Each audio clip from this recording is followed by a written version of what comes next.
Halo semuanya, kali ini kita akan membahas salah satu fase penting dalam sejarah Indonesia, yaitu masa Republik Indonesia Serikat atau RIS, yang berlangsung pada tahun 1949 hingga ke 1950.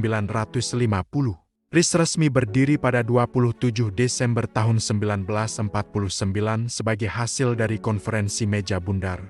Melalui perundingan ini, Belanda akhirnya mengakui kedaulatan Indonesia setelah perjuangan panjang bangsa Indonesia. Namun, pengakuan tersebut disertai syarat.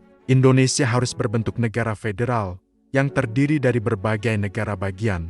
Tujuan Belanda tidak lain adalah untuk mempertahankan pengaruhnya dan memecah kekuatan bangsa Indonesia agar tidak terlalu kuat sebagai satu kesatuan. Dalam sistem RIS, Indonesia terbagi menjadi beberapa negara bagian, seperti negara Indonesia Timur, Sumatera Timur, dan wilayah lainnya. Secara administratif, Indonesia terlihat terpisah-pisah. Namun, di hati rakyat, Indonesia tetap satu. Pemerintahan pada masa RIS menggunakan sistem parlementer. Dalam sistem ini, presiden hanya berperan sebagai kepala negara, sedangkan kekuasaan pemerintahan dijalankan oleh Perdana Menteri bersama kabinet. Soekarno menjabat sebagai presiden dan Muhammad Hatta sebagai Perdana Menteri. Pada masa RIS, terdapat beberapa kebijakan penting yang dijalankan. Di antaranya adalah pengakuan kedaulatan Indonesia secara internasional, penerapan sistem federal, pembentukan pemerintahan parlementer, serta upaya untuk menggabungkan kembali negara-negara bagian menjadi satu kesatuan.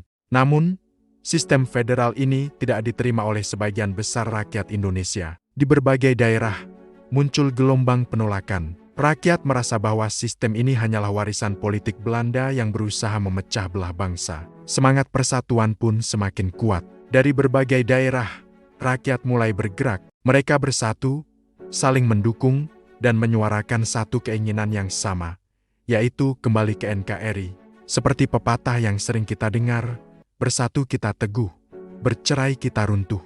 Semangat ini bukan sekadar kata-kata, tetapi menjadi kekuatan nyata yang mendorong perubahan. Satu persatu negara bagian akhirnya bergabung kembali ke dalam Republik Indonesia. Hingga akhirnya, pada 17 Agustus tahun 1950, Republik Indonesia Serikat resmi dibubarkan, dan Indonesia kembali menjadi negara kesatuan Republik Indonesia. Peristiwa ini menjadi bukti bahwa kekuatan terbesar bangsa Indonesia bukan hanya terletak pada sistem pemerintahan, tetapi pada persatuan rakyatnya. Meskipun masa RIS berlangsung singkat, periode ini sangat penting karena menjadi awal pengakuan kedaulatan Indonesia secara internasional dan menunjukkan betapa kuatnya semangat persatuan bangsa Indonesia. Terima kasih.